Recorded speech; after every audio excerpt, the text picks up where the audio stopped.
Good evening, everyone, and welcome into Beyond the Box Score, our weekly program where we break down all the latest sports action from high school, college, and the pros here on Pulaski Citizen Live. I'm your host, Mark Mize, joined once again by my co-host, Chandler Harmon. Chandler, Christmas and New Year's is beyond us now, and the Richland Christmas Classic produced 6 total wins for our local teams. Giles County and Richland both competed, so some really strong results. And now this week, upcoming, we'll be getting into district play. Absolutely, Mark. And talking to both the Giles coaches for the Lady Bobcats and the Bobcats, both teams really looking forward to opening up district play. I believe they have 2 more matchups, with Lincoln County being one of those before they get into district play this week. So exciting times for the Bobcats as they look to really get an early stranglehold on district and hopefully make a push for this district this season. Yeah, and same's true for Richland as well. Saturday night, you're probably watching this on a Friday. Saturday night, they'll be traveling to Marshall County, and then Tuesday at Wayne County. So 2 pretty tough matchups before they start Friday night versus Cornersville in district play. And so a lot of great basketball action ahead of us. So, you know, Wade Neely always texts me every time I say something about non-district basketball in the months of November or December. He always says, well, that's just December basketball. The real games start counting in January. And to some extent, that's true. At the same time, I think that we've kind of gotten a feel for where these teams are and what they will need to improve on in order to make that postseason run.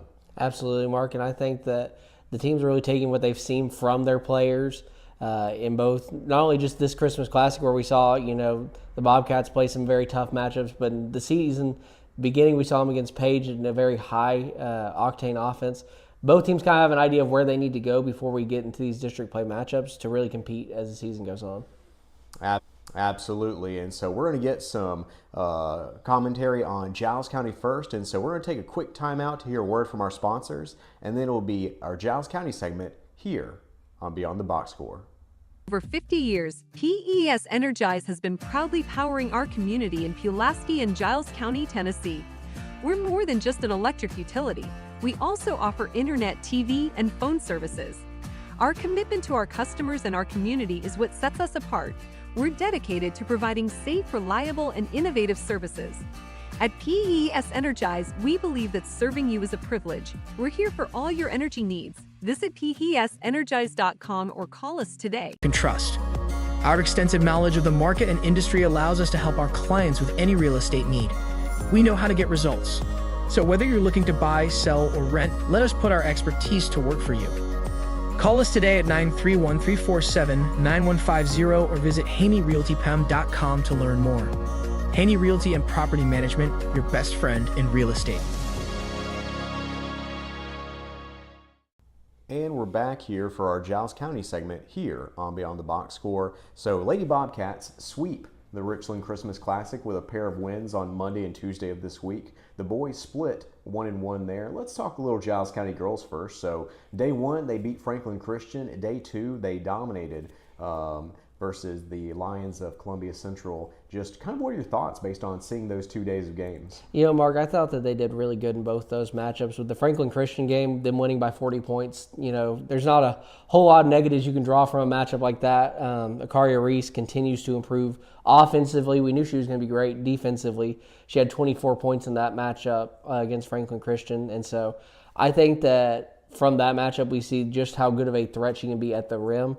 And as Coach Steger talked about in my interview with him, that team, it destabilized them having someone the girls could just lob it over to, and then, it really destabilizes defenses. So I think as Reese grows in her role, that's going to be a key part of what they do offensively to kind of, shake up opponents. And then in Columbia Central, their matchup on Tuesday, a little different story for Reese. Reese wasn't able to score as much, got into some foul trouble.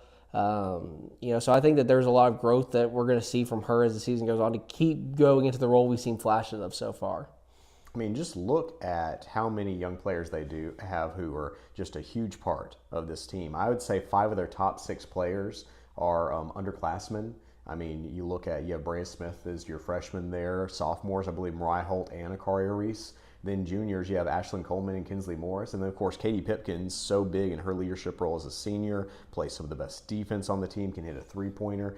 I mean, I would anticipate that next year's team is going to keep on rolling just like they did this year. Absolutely, Mark. I think that they're continuing to grow and be a great team that we hope they could be this season. We're definitely seeing that they are.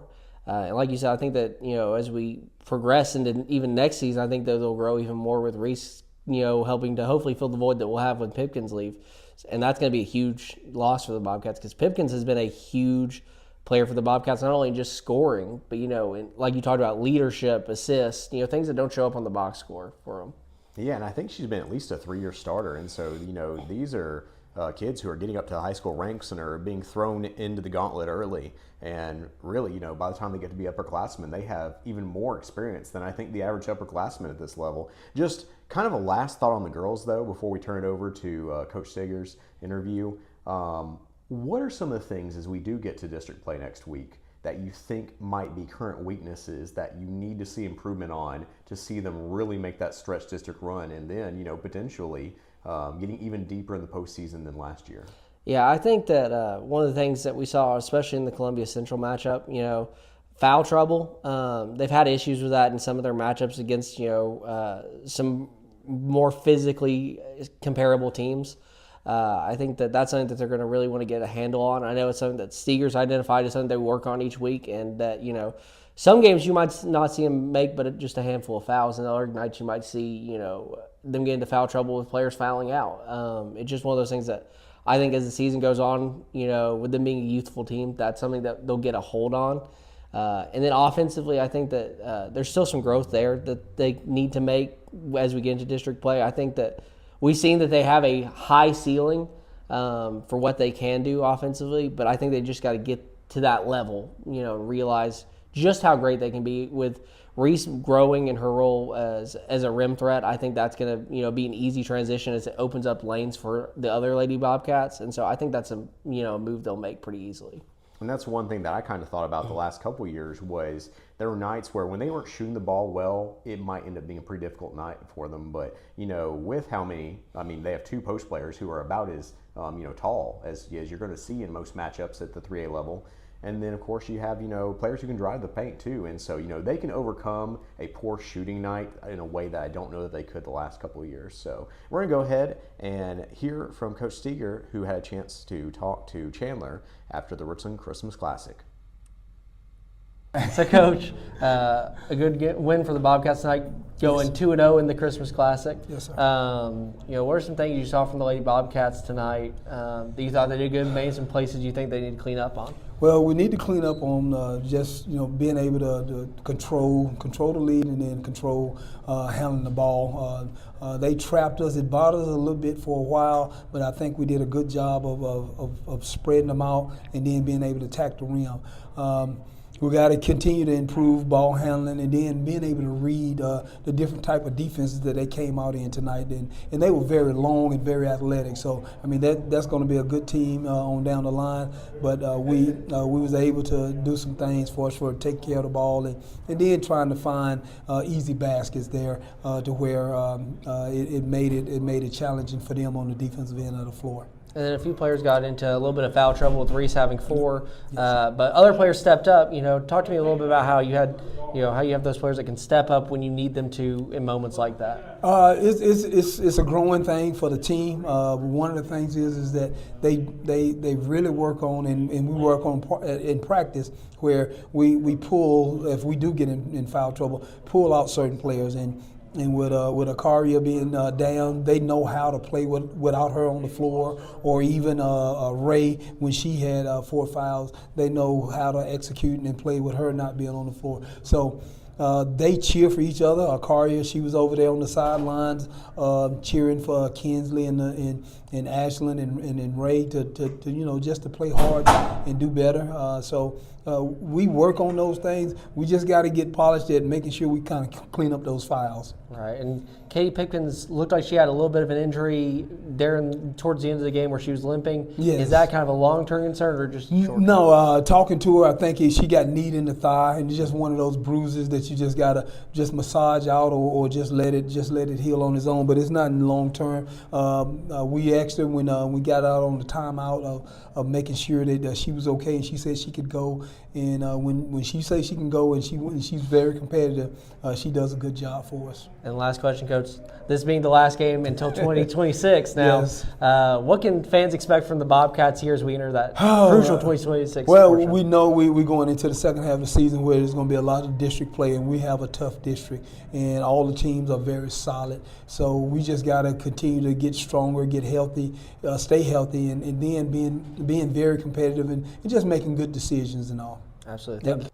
And we're back. You just heard from Coach Seeger of the Giles County Lady Bobcats after they swept the Richland Christmas Classic with 2 more victories in non-district play. Turning over to the boys' side, the boys split the Christmas Classic with a loss to South Gibson, a really talented team there, 3-point loss. And then after that, of course, coming away with a close win by only 1 possession as well versus Montgomery Central there. Just what did you think about those 2 matchups and the experience gained from 2 games that really just came down to the final possession? Mark, I thought that they were both really great matchups. I think that, as we talked about, there's a lot more to be learned in a loss than a victory sometimes. And I think that what we've seen from the Bobcats in their 2 matchups in the Christmas Classic was that they're trying to find another offensive answer besides Cason Howard, because some nights, Cason Howard might have an issue where he isn't scoring as much. And I think we're starting to see that kind of play out with Deshaun Howard being a really good scorer for them and with Code Ogle continuing to grow into his role. I think that, this Christmas Classic helped them to kind of get an idea of that and reminded them just how important the defensive side of the ball is. They've done great defensively this season, and you especially saw at Montgomery Central where they stopped Montgomery, who had the ball, from scoring in that last few seconds of play. And you also mentioned the fact, when we were talking before the show, that they've kind of experimented with some different lineups starting out. And so just kind of what have you seen from them there, and what do you think, once you had a chance to talk to Coach Campbell, is kind of, the emphasis behind that? I think it really comes down to what they're seeing on the film from the other teams. We've seen Xavier Hanna come in a bunch. He started both games in the Christmas Classic. I believe those were his first 2 starts of the season. Both Montgomery Central and Gibson were very physical teams, and we, as Coach Campbell's highlighted, Xavier Hanna is a big physical player for them who can get in the post and score whenever they need him to. And so I think they're experimenting with who can be those physical bodies that they need in those more physical matchups. And then we've seen Code Ogle come in and out of the starting lineup as well as Deshaun Howard, both very good players from beyond the arc. I think that they're kind of experimenting with that as well to kind of see who can be those big scorers in matchups where we're going to need a more, high-powered, fast-scoring offense.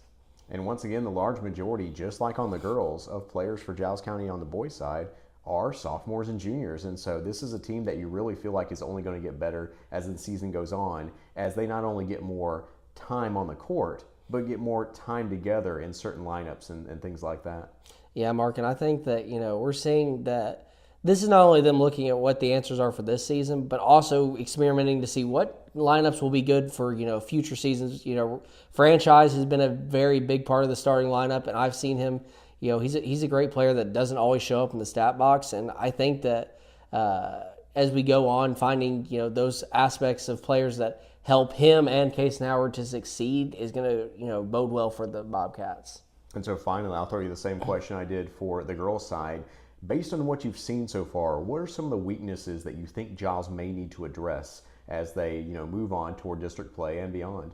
Mark, one of the things that me and Coach Campbell have talked about, and it's something even Scott and I talked about when we were on the radio together, is that the Bobcats this season have kind of struggled to hold leads. They, they'll go up, say 10, 12 points on an opponent, and then they'll watch that lead not only shrink, but end up being that they're down a few points. That's something that I think that they're going to need to work on as we get ready for district play. It's something that, Campbell's identified as something that they're working on to continue to grow in that aspect. it's one of those things really makes or breaks a team. And I think that they're learning a lot from these losses and getting these kind of games out of the way now, whereas they know it's something they got to work on before they get into those crucial matchups. I also think that scoring, they're going to want to work offensively as well. As we talked about the Lady Bobcats, the boys side of the basketball team is exactly the same, that they are a great defensive team, and they have great scores. It's just that they got to find a way to get the ball around to make sure they're getting the most out of that offensive performance.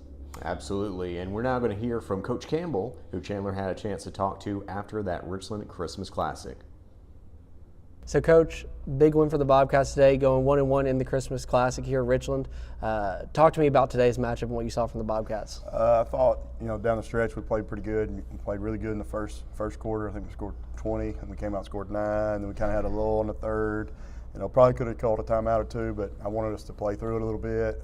And then they got on a run there in the fourth quarter and got up 10 with about 5, and we started pressing them a little bit and turned it over, and we got it going in our pace. But I didn't think we could play at that pace the entire game, so we were waiting until we didn't want to get down 10 and do it, but we were wanting to play at that pace a little bit earlier in the game. We just couldn't ever get it going that way.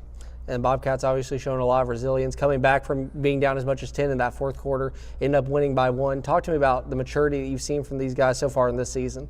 Yeah, it was. We could have folded, and it could have been a 15-point loss. But we made some shots, we got some turnovers, we got some offensive rebound putbacks. I think one time we were down about 8 or 7, and we missed 3 straight putbacks, and we finally get one and put it back in. So that gave us a little bit of I guess momentum there. So I thought we played well. We just sometimes we make 1 or 2 mistakes that leads to 4 or 5. We got to figure out how to shut that down at 1 or 2. And if we come out and play that well offensively, it's hard to score 20 every quarter. It's not going to happen, but we can't have single-digit offensive quarters. And Xavier Hanna, I believe, his second straight start for the Bobcats, continuing to be a physical presence for the Bobcats. What are some things you see from him and the other guys as they continue to grow more physically and defensively in those roles? Yeah, he just adds a physicality to our team that we don't really have. He's big, strong. He's a willing passer. He really wants to pass it. He probably should score it a little bit more, but he plays well. And we're all trying to figure out how to play together. With middle of December, but we're trying to figure it out. Just because we've had sickness, he's coming back from a collarbone. Deshaun Howard's coming back from rolled ankle. So, we're just trying to figure it out. So that was a good win for us. They're a good team. That's a region team. I would say they're 1-2 in their region. So, it's good to pull out a good close win against them. And the last question, Coach. This is the last game of the year for the Bobcats, about to enter 2026, half of the season. What can fans expect from the Bobcats as we enter this very crucial part now of the season? Just kind of the same thing. We got 2 games next week, next Tuesday and Friday, and then we start district play the next Tuesday. So everything that we have done leading up to now is really starting to get closer. So we just want to be playing better next Tuesday, and the next Tuesday is better than we are right now. Absolutely. Thank you, Coach. Thanks, sir. To insurance, Winterburn and Associates Insurance is the team you can trust. We offer coverage for your home, auto, business, and more. We work hard to find the best policy for you at the best price. Our personalized service means we take the time to understand your needs and make sure you understand your options. We want you to feel confident and secure with your insurance policy. Let us make insurance simple for you. Get a quote today at winterburinsurance.com or call us at 931-363-8638. And we're back. You just heard from Coach Campbell for our Giles County segment here on Beyond the Box Score. Now we're going to turn the page to Richland, who of course was also playing in the Richland Christmas Classic. One thing I wanted to mention was the Christmas Classic over the years has changed formats. For the longest time, it was a play day. Then they went to a tournament style for a couple of years, which I really enjoyed, but it was, I think, a little bit harder to administrate, if I had to guess. And then they went back to the play day. Of course, that's what we're seeing now, where rather than being a tournament, it's almost more like a play day classic in which, you just play 2 games, winning doesn't advance you, that kind of thing. But it's still been a really fun. This has always been one of my favorite classics of the year when you think about the Hall of Fame stuff at the beginning of the year, Thanksgiving, Christmas, and all of those things that come before, of course, district play. And so it was a whole lot of fun. Really, I assume that you enjoyed your time over there as well? Absolutely, Mark. I thought it was a great time. And it gives us a chance to see matchups that we probably wouldn't see in the regular season. Yeah. Matchups that give us a good idea of, who the teams are, where do they need to grow. It's a great way to close out the year as they get ready for district play. And first, looking at the Lady Raiders, they split their Christmas Classic Series 1-1. On day one, they played a Columbia Central team that is a little bit down this year, has struggled a little bit, and Richland beat them by almost 30 there. But then kind of dichotomy there between the 2 days as they played their toughest opponent of the season in Providence Christian, which has a Division I player in Kate Bjornstad, who will be playing for Samford, not Stanford, by the way. I had some of the Richland fans telling me it was Stanford, and I was like, that kind of surprises me because Stanford's top 5 in the nation usually. And I looked it up, and it was Samford, which is also Division I, though, of course. She was really impressive there. And one of the things that I found interesting was it's rare that Richland plays this quality of a team in the regular season. You know, there have been a couple times where I can think of opponents at this level. You're going to hear from Coach Chad Hall in a moment that he actually points to a Tullahoma team from 2019 as the toughest team that really compares to this one. That was a 25-win Class 3A team, by the way, back when there were only 3 classes before they split to 4 classifications. A little insider baseball there. But, you know, just first off, Chandler, playing a team that tough, you end up losing by 19. But overall, I think that the feeling was still pretty positive about getting a chance to see a Division I player and a team that could do the kind of things that Providence Christian could. Yeah, Mark, and you know, it's one of those things where you're probably not going to see a team of that high of a caliber again, at least not for a while in this season. And so you learn a lot from that. You learn, you know, what your team made of, and to, you know, lose by only 19 points is pretty impressive. You and I got the chance to see that with Giles County when they played Page. There's a lot to be learned from playing a team that's a few levels higher than you, because it shows you not only where you can go, but it shows you, you know, how much you already have figured out about your team against a higher opponent. When you get into district play, and, you know, they're probably going to be on the same level as you, so you're probably going to do a lot better than when you played a higher classification team like that. Yeah, and just looking at that game, you know, Richland, I think, got some good shots off. Didn't get lucky with some of those shots at times, but overall, I think they were getting up quality shots. They're kind of doing what they wanted to offensively. Really struggled on the defensive boards, once again, versus a Division I post player, so you're kind of going to expect that a little bit. The key run there was Richland gets back and ties it up 12-12, I think, on a Danny Lynn Galloway three-pointer, but then Providence Christian scored the last 12 points of the half to make it 24-12. From there on out, you know, it's kind of back and forth. The lead got all the way up to 20 at one point before Bailey Blair went on a 7-0 run on 2 3-pointers at the end of the third quarter. One of those, a 4-point play. But, you know, Richland just kind of took the punches, stuck with it. And like I said, it really wasn't for that run at the end of the second quarter where for about 4 straight minutes they couldn't get a point. And that was around the time that Allie Melton really got hot from downtown for Providence Christian with some 3-pointers. You know, still though, I feel like whenever you can play kind of blow for blow with a team for all but about 4 minutes of a game, like I said, you still have good things that you're feeling about the experience. Right, Mark, and it's one of those things, you know, like you said, you know, they got good shots off, the Richland team did, and so, you know, you learn a lot about what you can do against a Division I player. I mean, the odds of you playing a Division I player again this season are probably pretty low. I don't know, you know, all the people, there might be more out there, but, you know, playing a Division I player and being able to get good shots off against them, that bodes well for you as a team as you look to kind of get ready for district play and get ready for those tough matchups. And so, you know, it's one of those things I think they're going to learn a lot from. They're going to go back and watch the film and be like, hey, here's some really good things we did against, you know, a team of this caliber. Here's some things we didn't do well that we can learn from, and here's some things we can improve on. And that's going to get them ready as they, you know, are about to get to the most important part of their season. Yeah. And, you know, I think some people have gotten kind of used to seeing really high-quality players because Wayne County, of course, had Division I Blair Bogus, who is already starting and is probably going to be all-conference as a freshman for MTSU. And then, of course, Richland has 2 consecutive Division II signees in Shelby Higgins and now Bailey Blair as well. And so, you know, we are seeing some pretty high-level college signees around Class A, but that's not really always the case. So, yeah, I'm with you. I think that going down the stretch, you're probably going to see a lot more players. If they're going to play some college ball, it's probably NAIA ball. But I think it was just a good matchup. I think Richland. And now we'll have a chance to hear from Coach Chad Hall of the Lady Raiders, who we had a chance to interview after Tuesday night's loss to Providence Christian. Coach, just what were your initial thoughts on tonight's game? Very, very solid opponent that we played. Providence, without a doubt. is the best team we've played so far. And as I told the girls, I thought we battled really hard. We could have had some better luck and some better execution in areas, but that's a quality team that I think will probably make a run, toward their Division II state championship. Post player, we didn't do bad against her. Offensive rebounds for them, that they got hurt us. But as far as our kids playing hard and trying and doing the things that we asked them to do, I think we did that.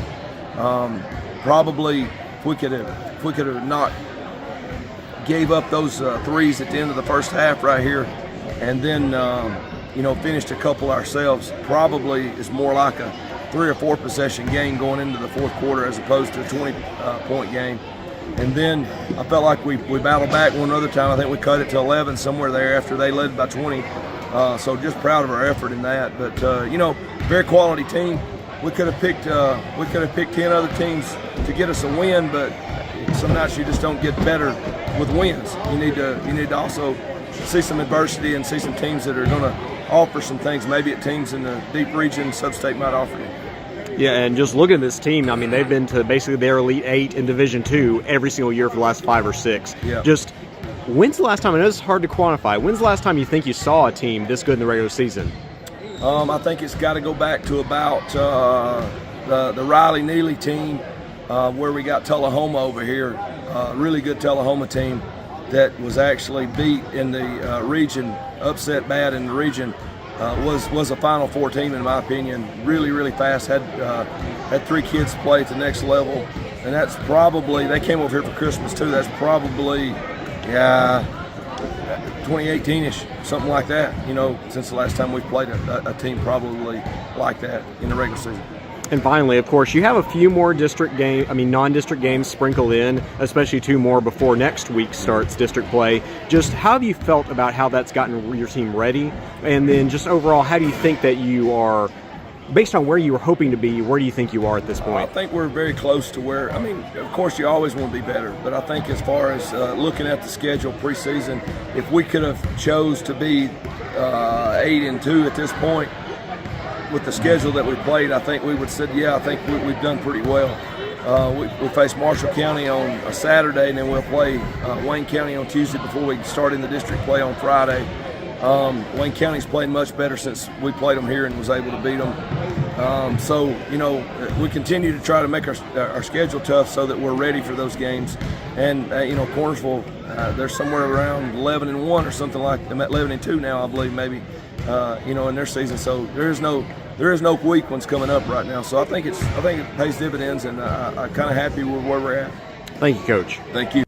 And we're back. You just heard from Coach Chad Hall of the Lady Raiders. Richland split the Richland Christmas Classic 1-1 on the girls' side, but on the boys' side went 2-0. And I think this was really huge for them, Chandler. They'd had a tough loss versus the #1 team in the state in Class A, Eagleville. I know they lost by 30, but everyone's losing to Eagleville by 30. They're actually winning by an average of 27 points per game this year with a pretty tough schedule. They look like they're destined to have a really good shot at making up for last year's upset and having a chance to take home it all this year. But, they had a tough loss to Eagleville, tremendous team, and then lost to a Lawrence County team that I think a lot of people were underrating due to the fact that they had some injuries and got a couple guys back 2 weeks ago. But had that 2-game losing streak, had to find a way to kind of, rally the forces. And I really think Coach Jason Lovelace did that with the Christmas Classic as they come out and pick up a pair of victories there over Frank Hughes and then a big win over Community as well. Mark, they're a team that I think this year, we knew that the Lady Raiders would be good this year, but we didn't know what to expect out of the Raiders. And they've been really good this year, and you talked about those 2 losses, and one of them against the Lawrence County team that we haven't seen at full strength yet, right. And Eagleville, who's just dominating everyone. They've been great this year in the matchups I've seen for them, and I think that this tournament has helped them to kind of get an idea of where they need to go as we get ready for district play, and as they look to continue to grow and compete as a team. Yeah, and I think that this was such a game of runs. Richland took a pretty big lead. Cade McCormick just was unstoppable in the post. Every time they had the ball to him within 6 feet, basically there was just nothing Community could do. Community really only had one player that had much size to match up, and just athletically McCormick was dominating so much that there really wasn't anything they could do about that. But the important part was, I think Richland ended up hitting 9 3-pointers by the end of the night. I may be off by one there. Jamison Andrews and Cooper Jackson were huge, and so Richland takes a big lead. They give up a 13-0 run. Then they just go on a wild run in which they outscore them, I think, 28-5 over the course of the second and third quarters. They hit 3 consecutive 3-pointers to start the third quarter to turn a 5-point lead into basically, around a 15-point lead there. Really, though, I think the thing that everyone took away, though, was how good Richland looked. But in a couple stretches, the things they really still need to work on. They led by 21 late in the third quarter. Community actually came back within 6 on a night in which they, I think, hit 9 or 10 3-pointers as well. There was a stretch where Richland kind of just looked a little discombobulated, committing some turnovers, not staying in front of guys on the other side of the court where, you had guys getting some drives, kicking it out for 3-pointers. But the most important part is when they needed a score, McCormick hits a huge shot when it gets down to a 6-point game. Jack Jackson gets a huge backdoor cut right after that. There's a lot that you can take away from that win. It ends up being a 9-point win over Community by the end of the night. But I think the biggest thing I saw was the fact that Richland took a punch in a way that I think versus a far superior Eagleville team, they really hadn't been able to do. All right, Mark, it's one of those things that, they probably learned a lot from when losing to Eagleville, and they took that into, that matchup on Tuesday night. It's one of those things that you have to be mature enough to handle. We talked about, it being important to be able to take those punches and roll with them and not crumble under the pressure of, a team coming back and really making it a very close matchup. That's what, separates the bad and the good teams is, how do you handle when a team gets within those reaches when you've been up on them. That's the thing that, if you can't handle it, you're not going to compete. And, it's good that Richland not only was able to handle that, but was, when it mattered, able to get the shots that really put the game where it needed to be for them to win it and be in a position to control the matchup late. We feel like we mention it every week, but McCormick is probably one of the most special offensive players in the post that I can ever remember Richland having in my time covering the team. But the thing is, they have 4 different guys who I think can score 20 points on any given night. And versus Community, 3 of them almost did. McCormick finishes with 20. Cooper Jackson had 19, including some key 3-pointers. I believe that Jameson Andrews had 3 3-pointers of his own and got 16. So those 3 guys had 55 points between the 3 of them. When they're scoring at that clip, and the 4th player I was mentioning there was, Will Shire's had some games where, he's threatening to go for 22. I think he has that kind of scoring ability as well. When you can get at least 3 of those 4 guys on the same night, I just feel like Richland's going to be a really, really tough team to stop because offensively, they have just a plethora of weapons, and defensively, with the exception of a couple of little stretch runs, I really feel like, defense is their bread and butter. I've been really impressed. By the way, also, they probably had a season high in offensive rebounds in the first half. Community just could not get defensive boards, and Richland was getting second and third shot opportunities. And so, I was kind of wondering what the feel around the Richland program would be after a couple tough losses to Eagleville and Lawrence County. But I think that the players still know what they have. Jason Lovelace still knows what he has. You're going to hear him talk about it a little bit in here in just a moment. But I think it was just really big from a confidence building perspective to get back on track a full week before you have the start of district play versus Cornersville. Not only that, Mark, you're into the year on a good note. And that's one of those things that's a great way to end your year is when you play in a tournament and you win those 2 games and you know that your team has some things that you really can hang your hat on. Like you mentioned, defense. Being able to hang your hat on defense in basketball is a very important thing to have because if you can limit the other team's scoring potential and you have 4 guys who can step up and score on any given night and really put the games out of reach, that's going to help you get far in your district and in your region and hopefully compete as we get further on in the season. Defense is something you can bring every night. Every team in the state, even the best shooting teams in the state, even Eagleville, is going to have some nights where they don't shoot the ball well. But, defense is something where you're not going to have a bad night of defense unless you make mistakes usually. Whereas shooting-wise, sometimes the ball just doesn't go through the hoops. So, no, I think that's what's been so important for a lot of Jason Lovelace teams over the years is the fact that they rebound the ball well, they defend well, and then, offense comes along when it needs to. And like I said, I think this team is a team that on the right night can beat just about anybody on the schedule. Like I said, I'm interested to see later in the postseason if we get a chance to see Eagleville maybe in a region championship, because Eagleville, oddly enough, moved west as Richland moved east. So now Eagleville is, I think, District 10A. Richland is District 9A, so they probably wouldn't meet again until the region tournament there. But really interested to see as they also get chances to play teams like Loretto again for a second time. So, where this team has the opportunity to go and where they will go, I think is the big question that we're going to have going forward, is can they get to the potential that I think every single person who's had a chance to see the team this year sees in them.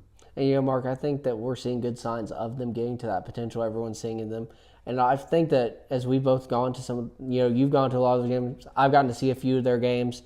I've seen them grow in the matchups that, I've been to. I've seen them, take what they learned from the losses and apply it to keep, growing and keep becoming a better version of who they already are. And like you mentioned, they haven't forgotten who they are. They're just showing us what they can be as a team.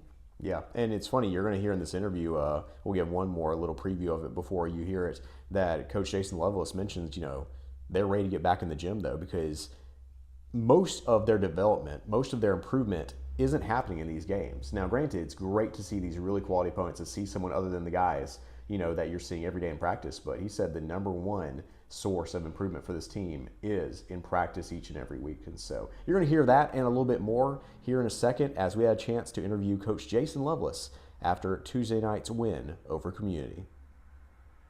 So first off, kind of a back and forth game. Just how'd you feel about tonight's performance? Well, for three quarters, we were a pretty good basketball team.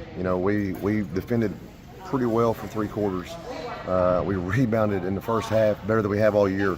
Got a lot of extra possessions, and then things kind of unraveled the first half of the fourth quarter. Luckily, not luckily, we had earned the lead, but that fourth quarter is definitely something that we're going to have to learn from, because those kind of fourth quarters will not only lose your game, end your season. So we've got to learn how to get better in that fourth quarter and learn how to put teams away. But overall, Community is a good team, and Coach Farrell does a great job over there. Super impressed with his group, and I thought our guys really showed up for three quarters tonight.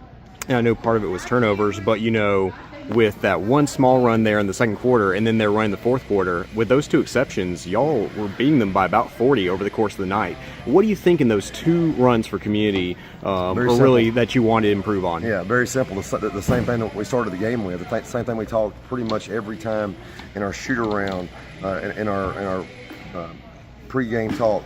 Stay in front of people. We weren't staying in front of people. They were getting to the basket, and then when we collapsed, they were kicking it out for open shots. And then that coupled with the turnovers, obviously, them getting points and then us not even getting shots off was the reason why they cut into the lead. But we didn't do a very good job of stopping the basketball and rotating. And those are the same things that we were doing against Lawrence County, against Eagleville. And, where we didn't stop the basketball and stay in front of people. And, we talked about it downstairs. In that fourth quarter, we need somebody to step up and take charge out there and say, let's correct this. And we didn't have that tonight at the start of the fourth quarter. But we finished the fourth quarter, pretty strong, making some free throws, Cooper and those guys. So proud of our effort. And then, of course, now you're looking at going into district play late next week. Of course, you still have some non-district games on the schedule. But just how do you feel about how the non-district schedule has prepared you for that? And how do you feel about where you are? Well, to that point, we go to Marshall County on Saturday. Mm-hmm. And then we turn around and go to Wayne County on Tuesday. Two very good teams that should help, fine-tune some things before we get into district play. I'm going to treat our district just like I do every single year. We've got to take it one game at a time, and hopefully at the end of that district slate, we put ourselves in position to make a good run at the end of the season. But we still got a lot to work on for sure. We've got enough on that fourth quarter that we can go back and get better at for sure. And then finally, you had that tough two-game stretch against Eagleville and Lawrence. How do you feel about getting to come back home for this Christmas Classic and picking up two big wins? Yeah, for sure. It was good to be here. The guys showed up and did a great job. And I definitely like how we responded for these 2 days. Now, we've got to put that in the bottle and make that travel to Marshall County on Saturday, then turn around and go to Wayne County on Tuesday. But more than anything, right now we need a day off, coaches included, players included, and then come back in here on Thursday and Friday and get ready for our next step. So for us, for me anyways, practice is where we have our growth. So I'm looking forward to get back in the gym here on Thursday and Friday. Thank you, Coach. Yes, sir. Thank you. The Natural Gas Department of Pulaski is here to help you save money. Natural gas is safe, efficient, and cost-effective. It's up to 50 to 60% less expensive than electricity for home heating. Plus, it's clean and efficient, so you can feel good about your choice. Call us today for service or visit our website to learn more. Make the switch to natural gas and start saving today. And we're back for our college football segment here on Beyond the Box Score. Still feels weird that we're this far into basketball and yet we're talking college football instead of college basketball, but this is, the make or break point. We're in the quarterfinals right now while we're recording this. In fact, games are happening as we're talking right now. So I want to talk a little bit about the playoffs and the semifinals that we're going to see come up next week. And so first off, quarterfinals. Last night, game one, we saw Miami versus Ohio State. I felt like it was a little fluky for Miami to have beaten Texas A&M. I really, I actually was quoted at work yesterday as saying, I really think Miami's probably the only team that doesn't have a chance to win the national championship. I feel like they just weren't on the same level as some of these other teams, but they have decisively proved me wrong, as last night they beat number 2 Ohio State 24-14 in a game in which they're dominating defensively. They run the ball well. They just play the kind of football that is really, really tough to contend with at this point in the postseason. Mark, one interesting note on the defensive side. I believe that was the third of now 4 matchups where the one team was held to no points at all in the first half in this college football playoffs. Defense is what we always talk about, obviously wins championships. And a lot of those teams that are in this playoffs this year have really focused on that. And I think that's going to be what, comes down to it and decides these matchups. As Ohio State, a team that we all thought was probably going to repeat this year, all of a sudden couldn't get a score until later on in the game when Miami had already pretty much put it out of reach and started to really put the game away. Well, Ohio State had only been tested a couple times this year. Obviously, they played a pretty tough schedule. They catch Texas in the regular season in a non-conference play. And then, of course, them versus Indiana for 3 quarters, I really thought they were better than Indiana in the Big Ten championship there. Of course, Indiana ends up coming out on top by 3 points there, and that's why they're the number 1 seed. We'll get into that a little bit more in a moment. But having I believe, Sands a redshirt freshman. Mm-hmm. Yeah, this is only his second year of college football. You're kind of wondering what you got from him. He was top 3, I believe, for the Heisman. I really thought that he would probably be the safer pick between Miami and Ohio State because Carson Beck is such a volatile player. Mm-hmm. This is a guy who I think has had at least 4 different games I can remember during his college career in which he's thrown 3 or more interceptions.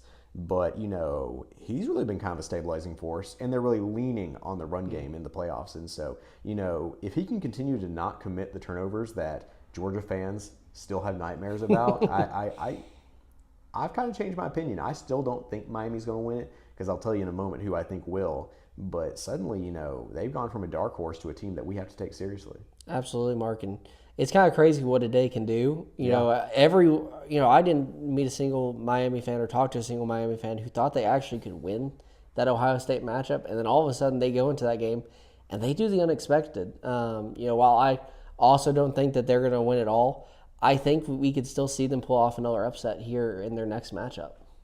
Speaking of matchup number 2, we had this morning as we are recording here on New Year's Day. So Happy New Year, of course.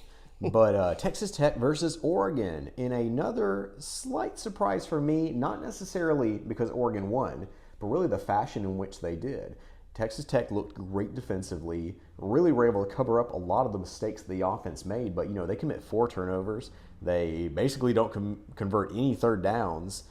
If something could go wrong offensively for Texas Tech, it did.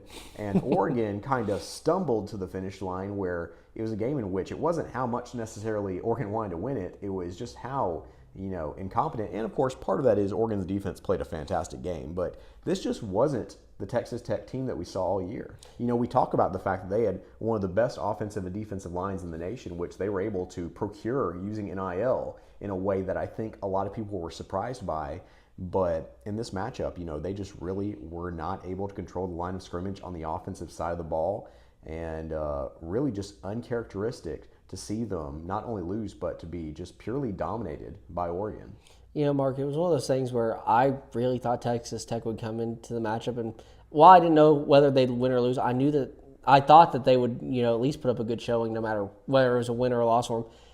Not what we expected to see from them at all, as Oregon continues to look good in their big matchups when they need to be. But this is one of those games where it's going to kind of come down to, in the offseason, where can they grow? Where can Texas Tech grow? They had, as you talked about, one of the best offensive lines and best defensive lines in the nation, and they still were not able to get any points on the board in that matchup. Yeah, and I will say, too, when you look at the stats for the regular season and the early portion of the playoffs, when you talk about the conference championships as well, Texas Tech had put up Indiana-type numbers in terms of points for, points against, Ohio State-type numbers, too, by the way. But I think we're starting to see that some of the teams that put up those numbers were admittedly putting them up because they only played a couple of hard teams all year. And Texas Tech really did not have a tough strength of schedule. I mean, the Big 12 was really a lot of parity in terms of a lot of good teams, but, you wonder if there was really an elite team there to kind of stand between them and the championship. BYU had a pretty good year, but when it was time to play Texas Tech, they'd really kind of fallen apart. Arizona State upset Texas Tech earlier this year in a really strange game in which there were some injuries and some strange turnovers. But, like I said, I think we're starting to see the difference between some of the teams that were putting up great stats because, they were playing some of the also-rans, and then, of course, the teams that, were really ready for this stage and play the type of football that really prepares you for this. By the way, Oregon, yeah, they kind of had an embarrassing loss in the sense that they let Indiana come in early in the year and beat them in the Autzen Zoo there. But Oregon had a great resume, and I think that, some of the people were like, wow, 6 is a little high. 6 ended up, it was 6, right? Mm-hmm. Yeah, 6 was a little high. It turned out 6 was not too high for them there as they're head on to the semifinals. Now, I would have said 2 hours ago that was my biggest surprise of this round in the quarterfinals. And as of right now in the fourth quarter, Indiana's up 38-3 over Alabama. I picked Indiana to win the whole thing because I just think they're the most complete team in the playoffs right now. I think they're the best coach team in the playoffs right now. And I also think that they have the best quarterback in the playoffs right now in Heisman winner Fernando Mendoza. But wow, to beat a imperfect but very strong Alabama team by, at this point, 35 points in the fourth quarter. I mean, were you as surprised as I was by that? Oh, I am, Mark, because, Alabama, as you mentioned, has had some flaws, but they're still Alabama. Yeah. You can never count them out in any matchup, and they've won some very good games this year. And so for them to come in to play Indiana and get trounced to this point as much as they have was pretty shocking. One thing of note is that under DeBoer, Alabama has not won a single game when trailing by more than 2 scores at the half. Somewhere for them to grow for sure, but this is a matchup in which we knew that I also had Indiana winning it all, so a matchup I knew Indiana would probably win, but in which it's kind of what we talked about in all these matchups, the way in which they've won has been very surprising because this is a matchup in which I thought would be a closer game, but it just hasn't been close at all. Yeah, through 3 games so far, we've really only gotten one good matchup, and that was last night between Miami and Ohio State. And then finally, the last game of the quarterfinal schedule there is Georgia versus Ole Miss. We haven't had a chance to see that yet as it's going to start here in about an hour. But, that's super interesting because, of course, it is a rematch that we've already seen this year. You have an Ole Miss team that is missing several members of their staff, although more of them ended up getting to come back and coach the postseason than initially reports had suggested. I think that's a really interesting matchup because Georgia has every reason to win that game. I think they're the better team, and I think they're a team that's in a more secure position right now. However, Ole Miss is just one of those teams that, they can score a lot of points. They can do some weird things. Trinidad Chambliss is probably one of the more dynamic players in the country, even if he isn't the best quarterback in the country overall. And I think they're a team that, can deliver a knockout blow, even if they're probably not on paper the better team in tonight's matchup. And, Mark, one interesting note is, we've seen Georgia struggle against teams that they really shouldn't have. Yeah. As much as, I was disappointed that Tennessee lost to them, it was a matchup that we didn't think they'd win against Georgia. And Georgia went down to the wire with Tennessee. So you can never count any team out like Ole Miss in this matchup. Ole Miss is, they've got all the reasons to win it, to prove that, they can be a good team without Lane Kiffin now, as only part of his staff has come back, but not him to coach in this playoff. It's a matchup in which Ole Miss can prove that they can be just as good without him. As, there was debates on, up until they let those staff members come back, whether or not Ole Miss would even place as high as they did in the matchup in this ranking. So a lot for Ole Miss to prove tonight. But like you said, Georgia's the more complete team out of the two of them, and it's Georgia. Georgia's a powerhouse every year from start to finish. But it's one of those things that, as we've seen these matchups already not go the way we think, that you really don't know what's going to happen in this matchup, and we could end up seeing another big shocking matchup tonight. When you talk about playoff rematches so far, you had Alabama and Oklahoma rematch in the opening round. Of course, that went the opposite direction that did in the regular season, as Alabama won that, whereas Oklahoma had won it in the regular season. And then, of course, you saw Ole Miss versus Tulane, another rematch in which Ole Miss did exactly what they did the first time and just purely dominating that matchup. So it's interesting that we're seeing so many rematches, and would have guessed we would have had a chance to see one more in Indiana versus Ohio State. But I like the fact that we're getting to see how much teams have progressed and improved over the course of the year by getting them to see them run it back. Georgia obviously won the first matchup. In Georgia, to me, really only looks like they've gotten stronger. But the funny thing is, hindsight's 2020. By the time y'all are watching this, you already know what happened, and so you'll know whether we were right that Georgia should win, or if Ole Miss proved that the people who were, I think, ludicrously suggesting they shouldn't make the playoffs just because of the coaching staff change. You're 11-1 in the SEC. I mean, come on now. I was about to say, the idea that they were going to leave them out for a 10-2 Vanderbilt, for an 11-2 BYU, for a 10-2 Notre Dame, just wild. I never anticipated that would happen. So, it'll be interesting. But I think that while some of these matchups have been a little disappointing in terms of how lopsided they've been, I think it's been a fun playoffs. And I'm still of the opinion that it should either go to 8 or to 16. I think 12 is the wrong number. But it's been a lot of fun, Chandler. It has, Mark. And like you said, I think that it's one of those things that I think a 16-team playoff format would be interesting. It would remove all doubt, on who should get in, who shouldn't get in. But I think the system as it stands right now has been very interesting to watch, and it's given us some very memorable matchups already, and we're not even to the finish of it yet. Let me lightly push back on that in the sense that we go to 16 and the 17th team is going to be – you couldn't – unless you make 100 – I forget how many – maybe 134, 136 teams or how many years in Division I now. It gets higher every day. Unless you let everybody in, which you can't do clearly because football – but a lot of people, real quick, are like, why can't you have a 64-team football tournament? And the reason you clearly can't is because there's just so much wear and tear. Can you imagine adding that many extra games? And the alternative is to take away more regular season games, but then you lose some of the revenue opportunity that you have from the home games that you want to host. And so I think that's just never going to happen. I think you'll never see higher than 16 teams. But yeah, it's been a lot of fun. And it's been a lot of fun talking to you today, Chandler. I was about to say, there's no one I'd rather spend New Year's with, and so I'm glad that we still got it in this week. Absolutely, Mark. And it already off to a great New Year being able to do the show today. And next week we'll be able to see if we were right on these matchups today. Yeah. Final question, though. How did you and Hope spend the New Year? Oh, we spent it at my aunt and uncle. So we were up in Nashville yesterday. And so first New Year was not at home, but that's okay because we got to go spend it with my aunt and uncle. So it was a good time still. Awesome. We actually went to Texas Day, Brazil last night, got some good food, and then we watched the finale of Stranger Things. Did you catch it as well? I did not, actually. I'm actually very far behind. I never finished season 3.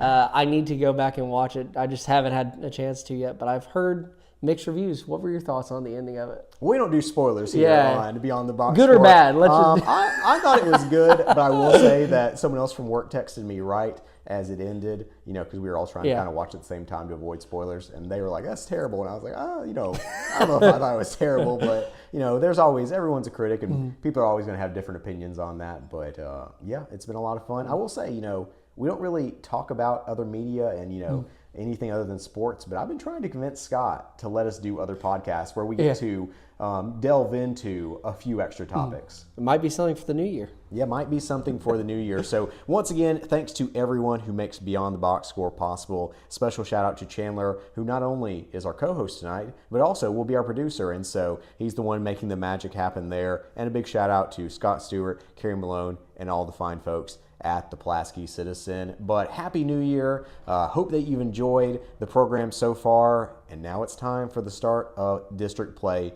in high school basketball. So we'll have more for you next week here on Beyond the Box Score.